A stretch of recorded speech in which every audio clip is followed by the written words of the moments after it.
Hola, Arabella. Para mí es un placer enorme conversar con vos, una mujer tan polifacética, una escritora tan prolífica, que realmente es una gran satisfacción. Si te parece, me voy a remontar a 1963.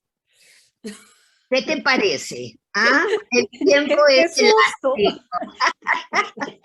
Cuando la joven Arabella sale del Colegio Castella, que es un semillero de grandes artistas nacionales, y empieza de una vez a transitar por por sus dos grandes amores, el teatro y la literatura.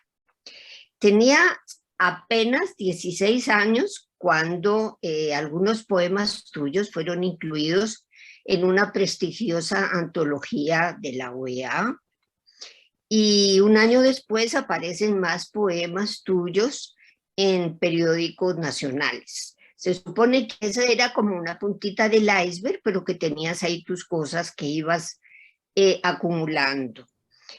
Paralelamente, en la misma época, te inauguras como actriz en tu primera obra teatral del amigo Carlos Manuel Arroyo, que se presentó en el Teatro Nacional.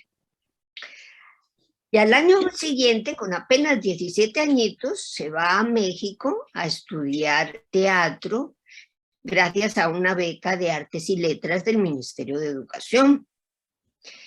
Allí quedas estudiando y en el 68, a los 22 años, regresa a Costa Rica y participas ya en montajes importantes de teatro como Romeo y Julieta, con nuestro recordado y querido Pato Catania, y en Yerma de García Lorca. A los 25 años, en 1971, se va a Venezuela a estudiar lengua y literatura inglesa. Y un cuento suyo recibe allí una prestigiosa mención honorífica. Y luego, con ese ímpetu andariego, a los 27 años, se va a Guatemala, donde estudia literatura hispanoamericana. Era, creo, 1973, y allí se casa con su primer marido. Y es curioso porque también en 1973 me casé yo, en el mes de junio. Tienes una niña con tu primer marido y 3 años después te divorcias y regresas a Costa Rica. Ya tienes 30 años y retomas tus estudios y obtienes la licenciatura en artes dramáticas. Creo que en esa época es cuando te casas con tu segundo marido, el actor Leonardo Perucci, con quien tienes 2 hijos. Y hay que llegar al año de 2006, cuando ya tienes hermosísimos 55 años, para que aparezca ese tsunami literario que no se detiene hasta hoy. En ese periodo publicas nada menos 8 poemarios, 2 libros de cuentos, 2 novelas, y no solo eso, sino que además recibes una serie de premios que son de mucho prestigio en el país. En el año 2016 recibes el Premio Nacional de Literatura Aquileo Echeverría por libro de cuentos, que además es el primer libro que escribes en prosa, según tengo entendido. Es un libro intenso y fuerte que se llama Impúdicas. En el 2019 vuelves a recibir el Premio Nacional de Literatura Aquileo Echeverría, una excelente, bella antología de poemas escogidos titulada Búscame la palabra, y que fue precisamente publicada por la UNED.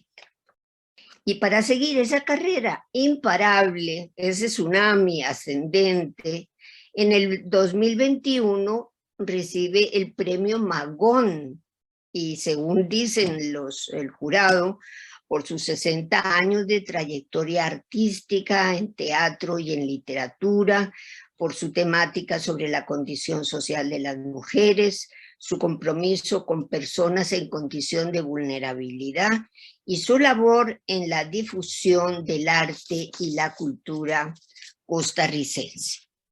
Ahora bien, después de este recorrido, me gustaría hacerte unas preguntas. La primera es, ¿cómo? Porque me sorprendió al leerlo, cómo apareció, cómo surgió, cómo explotó ese tsunami literario, ese florecimiento arrollador a los 55 años. Esa es una cosa que realmente agrada, sorprende y es un ejemplo para tantísimas mujeres, ¿verdad? ¿Qué podrías decir de esa explosión? Ahora Mi sí. queridísima, bueno, te contesto a esa pregunta, pero luego quiero también referirme a esta mujer que tengo al frente, escritora, pero además que ha incursionado también en otro montón de ámbitos. Respecto a la pregunta, mi queridísima, en realidad yo nunca dejé de escribir. Escribía básicamente poesía, eventualmente cuento.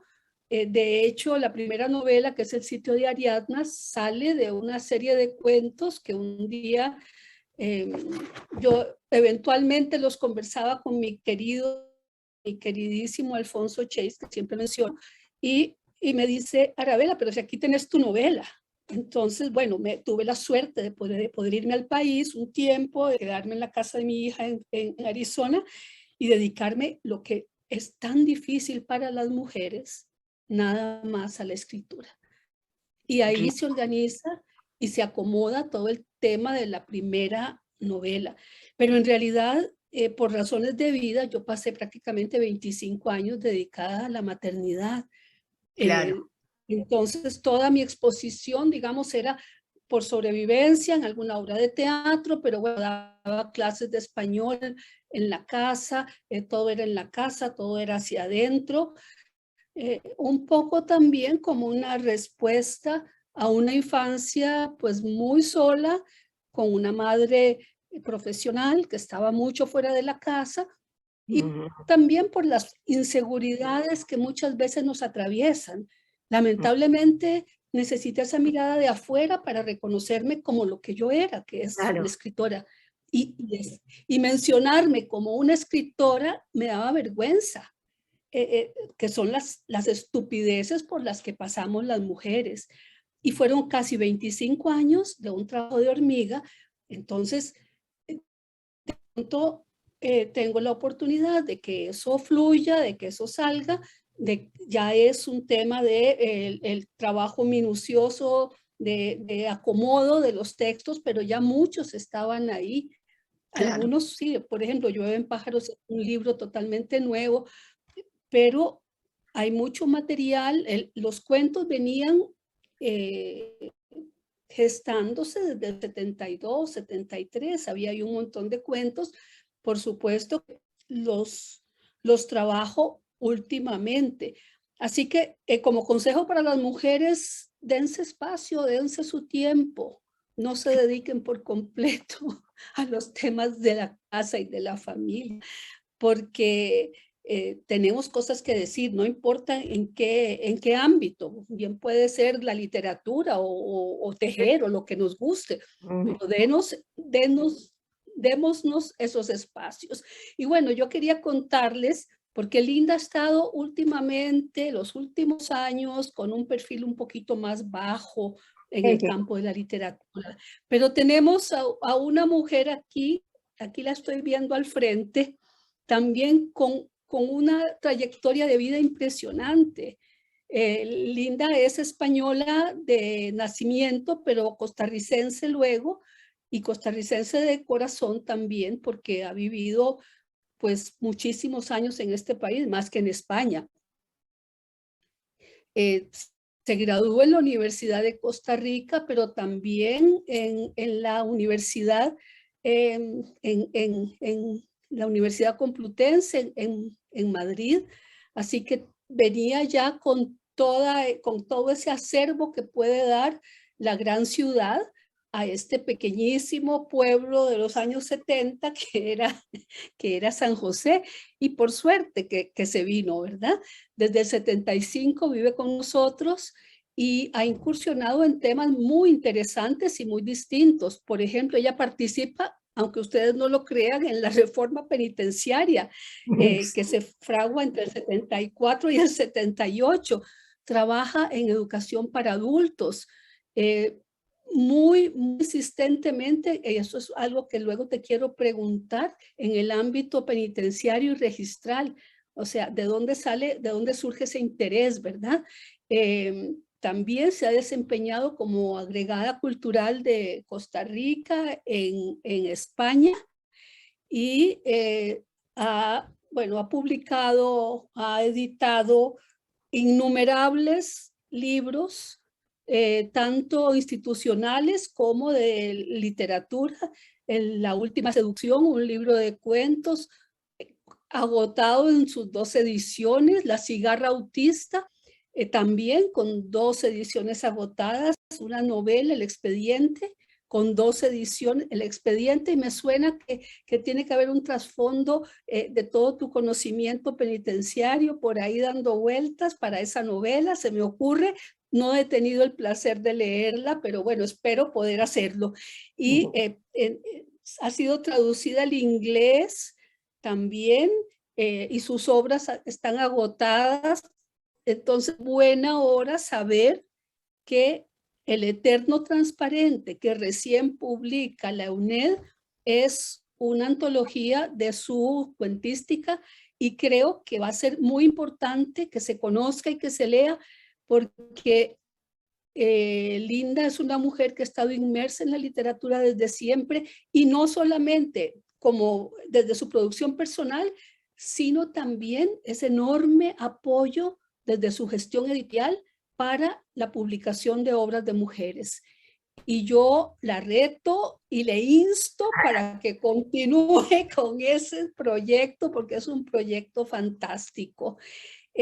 Ha recibido innumerables premios, por ejemplo, el Premio Internacional de Narrativa de Mujeres de Habla Hispana en Madrid, en Guatemala con el Premio Único de Cuento en los Juegos Florales de México también, Centroamérica y Panamá, perdón, y en Costa Rica recibió el Premio Áncora de Literatura en el 93, y los premios mayores, que suelen ser los hijos, tiene 2, David y Laura, y además con nietos. Entonces, una mujer completa y bellísima, la que tienen aquí al frente.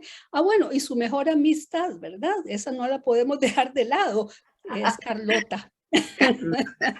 Carlota, de quien conozco muchas fotos, pero hay una faceta que eso no se nombra aquí también. Linda es una artista plástica y Sí. hace un trabajo, pero no sé por qué lo esconde, esta Linda, porque es una excelente artista plástica. O sea, es una mujer de muchísimos talentos y es un orgullo y un honor estar aquí con ella conversando. Bien, te preguntaba que de dónde surge ese interés por los temas que atañen a la situación penitenciaria. Me parece muy interesante. ¿Sí? Claro, sí. Bueno, en realidad, vamos a ver, el tema penitenciario en realidad lo compartí con muchísimo amor con mi esposo.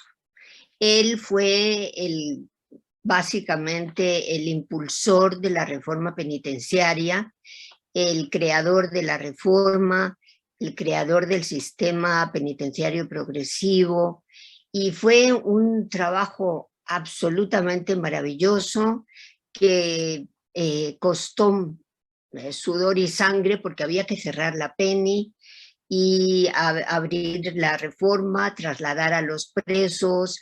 Entonces, yo acababa de prácticamente de llegar, había nacido mi hijo, David, estaba acostumbrándome a Costa Rica, la comida, la familia, a todo, bueno, un burumbum, ¿verdad? Él me dijo que si quería colaborar con él. Yo había tenido siempre interés por la criminología, aunque estudié educación. Recuerdo que tenía en mi biblioteca varios libros de criminología porque me interesaba el tema. Y le dije que sí, que claro, con muchísimo gusto. Y entonces fueron 2 años apasionantes, pero apasionantes a más no poder, ¿verdad? Compartiendo con los internos, compartiendo con el personal, compartiendo situaciones extremas, gente buenísima. Por ejemplo, uno de los hijos del diablo trabajaba conmigo en la biblioteca. Yo le hice una entrevista y Valeria Varas, que era una excelente fotógrafa en ese momento, le hacía fotos y decía, uy, qué hombre más atractivo con esa barba pelirroja, y le hacía fotografías y de todo. Y cuando le dije que era uno de los hijos del diablo, casi se me desmaya ahí mismo, ¿verdad? Pero bueno, fue una experiencia maravillosa. Lamentablemente, con esas cosas que con el tiempo he aprendido, que la política en Costa Rica es así. En ese momento para mí fue muy doloroso, sufrí mucho, mucho, mucho. Yo envejecí, yo sentía que había envejecido 10 años en unos meses, ¿verdad? Y es que con el cambio de gobierno, cuando llegó el señor Carazo y su ministra, bueno, todo se puso patas arriba y nos echaron, ¿verdad? Nos echaron y fue muy complicado. Yo nunca había sentido tanta represión, ni siquiera en España en la época franquista, porque yo me fui de España antes de que muriera Franco, me fui a París. Pero ni siquiera en España había sentido yo tanta represión y tanto miedo como lo que sentimos ahí. Pero bueno, no importa. Ese episodio se terminó y la ministra me desterró a lo que llamábamos Siberia. Siberia era el registro nacional. Es decir, que los que eran malqueridos por la nueva administración, pues eran trasladados ahí al registro nacional. Y como yo tenía digamos, la expertise que dicen ahora de educación de adultos y de capacitación, etcétera, y a eso me había dedicado en la reforma, yo no trabajaba directamente con los internos. Entonces me puse a hacer, a construir, a diseñar la escuela de capacitación registral, a pesar de toda la tristeza y depresión que tenía, no sé, una parte de mí se despegaba y pudo trabajar muy bien.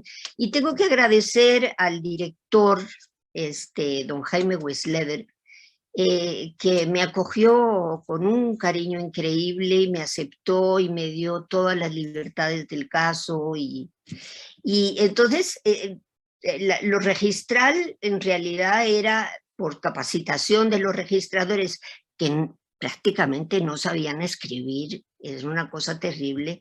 Tuve que empezar haciendo como un diccionario de términos con su ortografía correcta, etcétera. De manera que eso fue una experiencia maravillosa en mi vida. Sí aparece en algunos cuentos, no en el expediente, pero sí en unos cuentos de una mujer que va a visitar, va a hacer la visita conyugal a su marido en la Reforma. Ese sí es uno de los cuentos. Pero en la novela no. En la novela fue ya después y con otra motivación, ya un toque más en la onda feminista, digamos. Era como el deseo de mostrar a las mujeres cómo son los don Juanes, ¿no? Entonces tiene su humor, es divertida. Me han dicho que uno de los candidatos también tenía un expediente de sus conquistas. Así que me parece que es una imitación de la realidad y la ficción, pero bueno. Y después, en cuanto a la pintura no la he metido, no sé por qué, pero básicamente porque es un hobby, absoluto hobby, puro placer. Es decir, es algo que hago porque me gusta, porque me encanta, porque me entretiene, porque ahora tengo una pequeña serie de pintores, ya tengo a Samuel Beckett, tengo a Virginia Woolf, a Unamuno y estoy con Dostoyevsky. Entonces, eso es divertido, pero no lo puse por eso. Y el tema de la editorial Mujeres está cerrado, está cerrado. Hay muchas editoriales,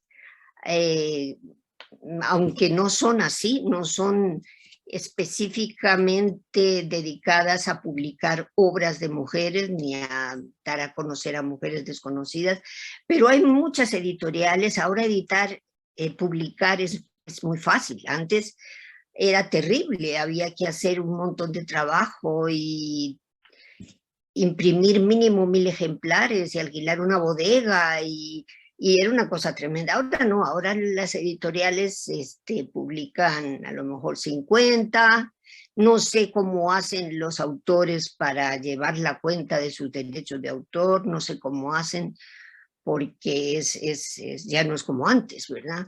Entonces, hay mucho campo, hay mucho espacio. Las mujeres están publicando muchísimo, como nunca.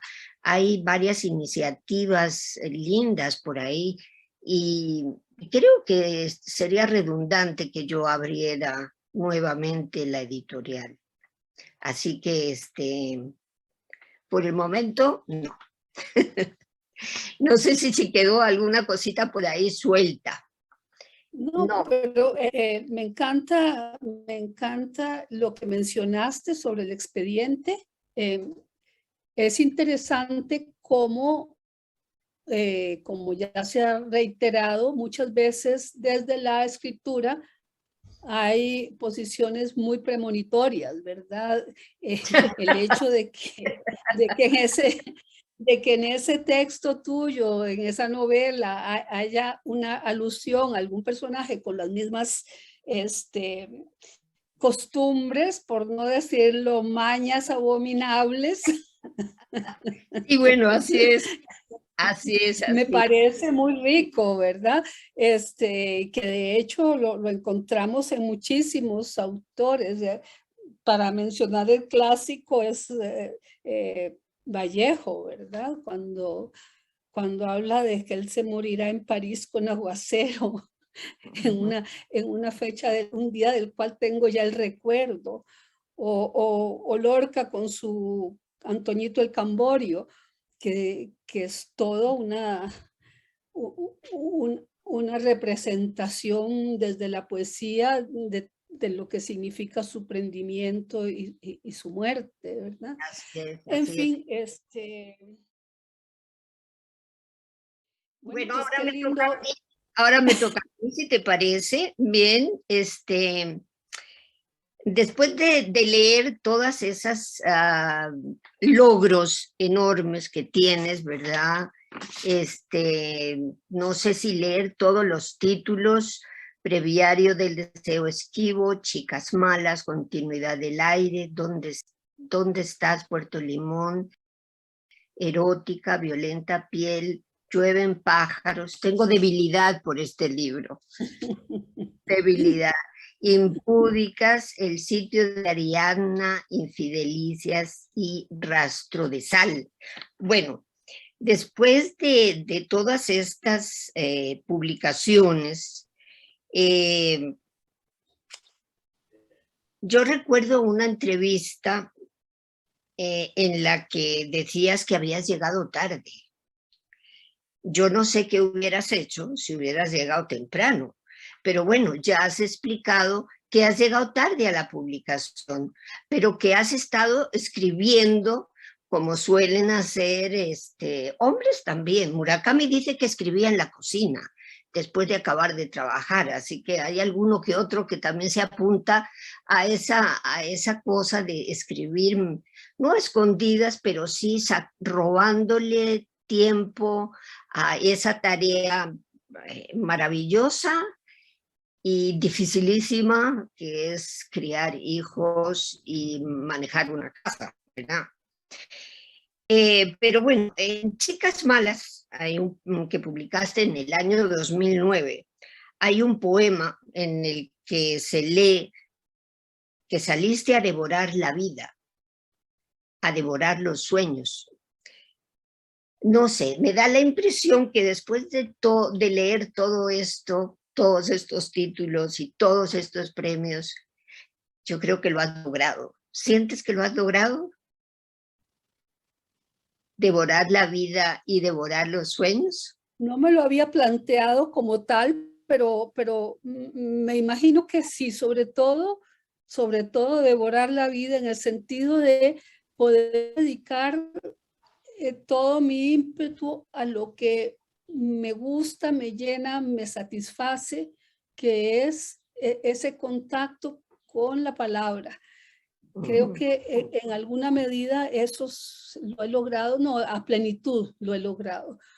Ahora dispongo de mi tiempo y eso es impagable, porque un poco me pasaba lo mismo. Yo me despertaba en la madrugada y dejaba un cuadernito al lado y sin encender la luz, apuntaba una ideita y tal vez al día siguiente tenía la oportunidad de desarrollarla un poquito, o iba a hacer un mandado y en el semáforo cogía un papelito y si había una imagen que me chocaba, la apuntaba y luego, y ahora no, igual. Pero te digo una cosa, Arabella, tal vez ese sistema de apuntar, escribir, dejar al baño María, como se decía antes, ¿te acordás? Dejar al baño María aquello que habías escrito y volver de nuevo y repasarlo y recrearlo y todo eso, a lo mejor ha sido el secreto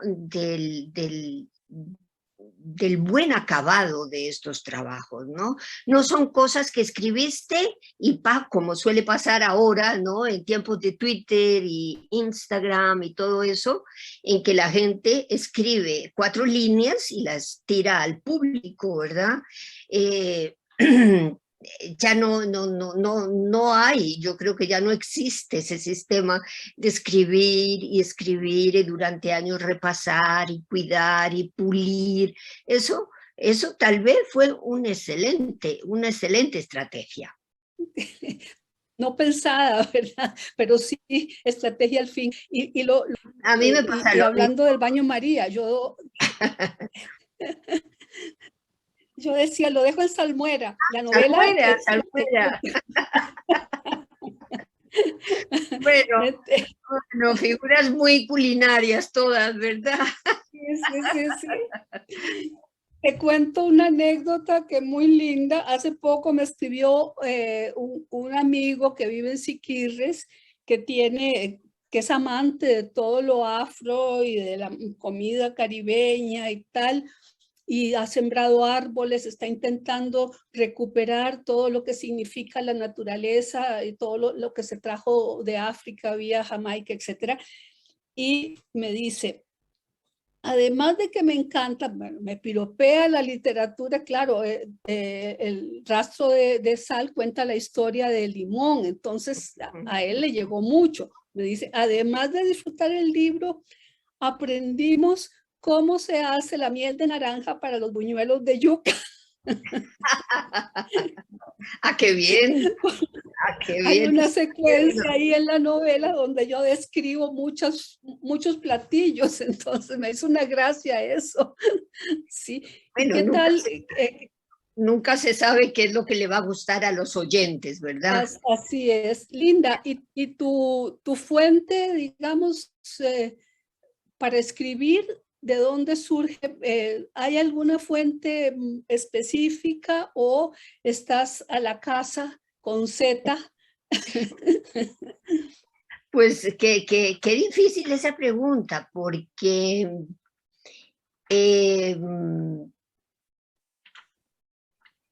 no sabría decirte, porque es una mezcla de las dos cosas. Hay temas, por ejemplo, hay temas que me pueden, ¿verdad? Es decir, hay temas relacionados con la injusticia o con la crueldad o con... Eso me enerva y me lleva a escribir. Es algo así como, bueno, hay que conjurar esta impotencia de alguna manera, ¿verdad? Eso sí es algo que me ha pasado siempre. Pero no sé, me surgen, aquella famosa frase de Vargas Llosa, los temas no se eligen, y es sí, tú vas por la calle de pronto y vas pensando quién sabe qué, y de pronto se te ocurre, pucha, papá, ¿por qué será que a las personas nos cuesta tanto ser felices? ¿Ah? ¿Por qué será que esto, que lo otro? Y empiezas a dar vueltas y de pronto llegas a la casa y coges un lápiz y empiezas a escribir, porque mi manera de escribir era, porque ahora ya no me sale así, era una erupción, así era, como una erupción volcánica. Yo me sentaba y escribía rápido, no me daba, escribía a mano y no me daba la mano la velocidad de la mente, del pensamiento, así, corría, escribía. Así he escrito muchos de mis cuentos, que por eso me gusta tanto el cuento, porque me persigue el punto final, digo yo, y entonces escribo, ¿verdad? Y es así, me eligió, ese tema me eligió. A veces, imágenes, una imagen, un cuadro, me golpea así por dentro, me evoca quién sabe qué asociación inconsciente se hace, y me lleva a eso, ¿verdad?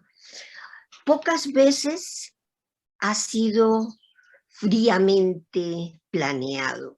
Tal vez el único cuento así fríamente planeado es Greenwald, que trata sobre un terrorista ambiental.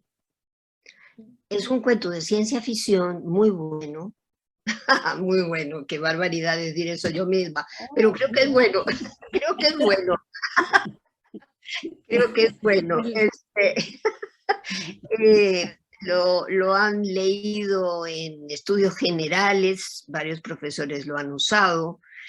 Entonces es interesante. Ese lo planeé fríamente, estudié mucho, leí muchísimo, y es relativamente largo, pero es de los pocos, ¿eh? Generalmente, como te digo, me surge así, como ese que tú te parabas en el semáforo, te parabas aquí, depende.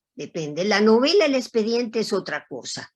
Eso sí, el chispazo en realidad fue un cumpleaños de un hombre guapísimo que trabajaba en publicidad y dio una fiesta. Allí estaba su esposa, que era española, fuimos mi esposo y yo, lo pasamos estupendamente bien. Cuando ya tenía unos traguitos, este hombre guapísimo de 40 años empezó a lamentar lo viejo que se había puesto. A los 40 años y guapísimo. Y yo decía, pero bueno, ¿cómo es posible, verdad? Y luego ahí me contaban que es que él había tenido muchas novias y mucha cosa, y que entonces los 40 años le estaban pegando duro. La muchachita, la española, era una jovencita preciosa que cantaba muy bien, la fiesta fue genial, y esto se me quedó dando vueltas. Ese hombre con 40 años se estaba planteando a lo mejor que su vida había sido exitosa y que de pronto a los 40 empezaba ya como a perder pool entre las mujeres, ¿verdad? O quién sabe qué pasó. Y entonces lamentaba no haber podido como llevar un registro, una crónica, una bitácora de todas aquellas maravillosas mujeres que cayeron en sus brazos. Entonces dice, pero a partir de ahora lo voy a hacer. Entonces a partir de los 40 empieza, por eso se llama el expediente, porque a partir de los 40 empieza, pero lo que él no calculaba es que se iba a encontrar con la horma de su zapato, que era Élida. Entonces Élida es el personaje femenino que ahí se va como adueñando de la novela. Esa novela me costó, es pequeña, es corta, no llega a 200 páginas. Me costó un año escribirla, un año. Y esa la escribí, fíjate, cuando se dice que uno no tiene tiempo para escribir, yo pienso en ese caso. Yo estaba trabajando en el registro, estaba trabajando en el registro, estaba más o menos empezando a diseñar la tesis que tenía que hacer en la Universidad de Costa Rica para que me reconocieran los estudios en España, tenía que hacer una tesis. Entonces estaba con la tesis, con el trabajo, con los 2 niños, con todo. Y no se me va viniendo esa imagen que no podía abandonar. Entonces, como yo soy nocturna, soy como dices en un poema tuyo, un búho silencioso, soy nocturna, entonces me puse a escribir todas las noches, cuando todo el mundo estaba durmiendo, yo me ponía a escribir, me acostaba a las 2, las 3 de la mañana y todas las noches era ta, ta, ta, ta, ta. Y me costó mucho, realmente no me siento escritora de novela. Se necesita mucha paciencia para escribir una novela. En ese sentido prefiero el cuento, que va más con mi impulsividad, ¿verdad? Y cosas así. Además de escritora y bueno, y tu papel de actriz y tal, es importante rescatar tu trabajo reivindicando los derechos de las mujeres, escribiendo, y lo haces escribiendo, porque tampoco es que te vas ahí con una bandera a la calle, ¿verdad? Pero esa vertiente que tiene tu escritura, que toma el cuerpo como punto de partida y como punto de llegada, eso nunca se lo diríamos a un hombre, ¿verdad? Que toma ese luchar por la identidad, por la libertad, por todo eso, es como, ¿verdad? Como llevar el fuego, como digamos una Prometea que lleva el fuego de la poesía a las mujeres. Eso es muy interesante. Eso es muy interesante y es muy generoso, ¿verdad?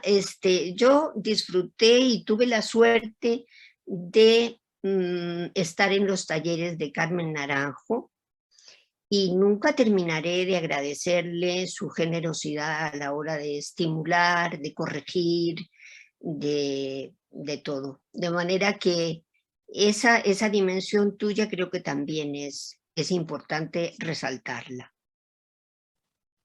Muchísimas gracias, mi queridísima. Bueno, hablando de Carmen, Carmen fue la generosidad en agua y pantalón, porque ella era una defensora de los derechos de las mujeres también. Y recuerdo como anécdota haber llegado con 18 años a la parte más alta del edificio de la Caja, al último piso, donde estaba su oficina, con mi poemario debajo del brazo, Continuidad del Aire, que se publica como 40 años después, y dejárselo a ella. y bueno, recibir todo el apoyo, esa mujer súper ocupada con ese cargo importantísimo en el contexto institucional, dedicándome tiempo. Después le llevo un libro de cuentos y uno de poesía y para que los leyera nada más, y paso por ellos y encuentro que me les había escrito un prólogo a los dos. Era Ay, qué bonita. la generosidad bueno, yo adoré a Carmen, y lo que lamento fue esos años de ostracismo míos en que no la frecuenté. Claro, Recién cuando ya estaba muy enfermita, ya sí. regresé a estar con ella. El gran tema del cuerpo es que pasa por muchas cosas, desde experiencias personales negativas, desde la consideración de ser objeto sistemáticamente en todo el entorno del patriarcado, las mujeres transformadas en objetos nada más. Y bueno, ¿cómo hablar para que nos transformáramos en nuestros propios sujetos, que Ujú. fuésemos nosotras sujetos de nuestro erotismo, que aprendiéramos a hablar desde el cuerpo, que es un espacio muy importante, entendiendo el erotismo no solamente desde la sexualidad, sino también desde todo lo que nos hace humanos, desde todo lo que nos mueve el cuerpo, desde los olores, desde los sabores, Ujú. desde el tacto, y en ese entorno yo siento que, y por ahí lo dije en erótica, como en la medida en que logremos un estar erótico desde esa perspectiva, pues terminaremos siendo más solidarios y más solidarias, eh, porque No, nos sin duda. tendremos, sí, la posibilidad de ser empáticas, y eso es, pues evidentemente es fundamental, y yo creo que desde la escritura, desde la posición que la sociedad nos ha colocado, es casi un mandato para las mujeres ubicarnos en esa perspectiva, ¿verdad? Ujú. Este, Y por eso, ahí, y eso va en, perdona que menciono otra vez a Murakami, pero es que estaba leyendo ese librito que escribió que dice ¿de qué hablo cuando hablo de escribir? Y entonces tengo algunas cosas que se me han ido quedando que me hace reír, porque con este tono que tiene tan natural, dice cosas que son increíbles, ¿no? Dice en la página 14, nada más empezar, dice, en esencia, los escritores somos seres egoístas, generalmente orgullosos y competitivos. Una fuerte rivalidad nos espolea día y noche. Cuando dice escritores, me imagino que dice escritoras también, ¿verdad? Suponemos. Eh, entonces, tenemos que luchar contra eso que no es solo de las mujeres, ¿verdad? Que no es que solo las mujeres hablan mal entre ellas, mentira, no hay más que ver la política para ver cómo se destrozan los hombres entre sí, ¿no? Pero tenemos que luchar incluso contra esa tendencia que a lo mejor es cierta, que las personas que escriben tienen un cierto que narcisismo, no sé, y luchar contra eso para poderlo superar. Cuando yo abrí la editorial Mujeres, en realidad lo hice porque había conocido tantas escritoras encantadoras, además de buena gente, buena nota, que me pareció que debíamos ayudarnos y esa me pareció una manera. Entonces hay que luchar contra esa tendencia que dicen que hay entre nosotras, como aquel libro que se llamaba Agridulce, o que hay entre los escritores en general. Creo que se han dado casos de muchos grupos de mujeres que se unen a escribir. Aurelia tiene un grupo maravilloso, y ahora estábamos hablando de Carmen. O sea, yo creo que sí podemos ejercer como esa labor de sororidad literaria, por decirlo así, ¿no? Absolutamente de acuerdo. Es más, Linda, yo no sé si es casi un tema generacional de pronto, porque en nosotras las más mayorcitas yo veo que hay esa posición de colaborar, de hermanar, de unir, tal vez sobre todo en los poetas más jóvenes, sí veo eso, esa actitud de bajar el piso, no solamente entre ellos, sino a las generaciones anteriores, lo cual a mí me parece desastroso, porque evidentemente estamos sostenidos por quienes nos antecedieron y sin ellos no existiríamos, por más de vanguardia que queramos ser, si no existe Jorge de Bravo en Costa Rica, pues, o Neruda, con todo lo que significa Neruda, ¿qué estaríamos rompiendo en caso de que queramos ser rupturistas? Entonces, en todas las formas de expresión del arte, si no está un antecedente muy fuerte, pues no puede haber una eclosión de algo nuevo. Pero yo lo concibo desde el respeto.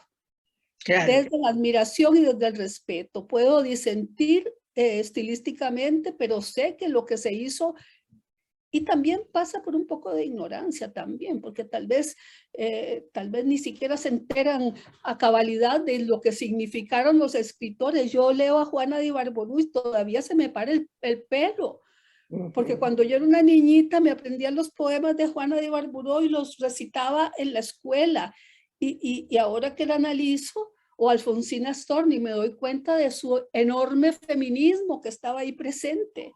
Así es. Entonces, sobre eso estamos paradas. Y bueno, yo creo que ya va siendo hora de que nos vayamos despidiendo. He estado feliz conversando con vos, es la primera vez que tenemos esa oportunidad. Ciertamente, y a distancia. Yo lo único que he visto, cuando empecé a verte, porque empecé a verte en un momento dado, era en ese momento del florecimiento, y yo me decía, porque no te conocía bastante, no te conocía mucho, o sea, pero ¿quién es esa mujer que siempre está tan bella, sonriendo? Tan linda. Siempre está sonriendo y no para de trabajar. ¿Y qué es esa maravilla? De manera que ha sido a distancia que te he conocido y que te he admirado, y ahora he tenido la dicha de conversar contigo, y espero que sigas escribiendo, que los éxitos no te maltraten, porque a veces sucede, como que sofocan el pozo, sino que sigas escribiendo y superándote y llegando cada vez en esa carrera de comerse la vida y los sueños cada vez más arriba. Los mismos deseos, mi queridísima Linda. Mi madre siempre me decía que había un proverbio árabe que decía que tu boca sea la medida. Entonces, yo espero que tu boca sea la medida para tantos deseos tan hermosos. Y decirte, yo soy refranera, que nunca es tarde cuando la dicha es buena, y ha sido realmente un placer enorme esta conversa, y que busquemos la obra de Linda, porque es una obra muy importante, y sobre todo esa abrir camino en un momento tan complejo y salir con su obra potente. Yo te admiro muchísimo, Linda, y yo creo que desde esa admiración es que te planteaba por qué no volver a la editorial. Ahí veremos qué nos depara el destino. Muchas gracias. Bueno, un beso, muchas gracias, y gracias a la UNED también por permitirnos este espacio.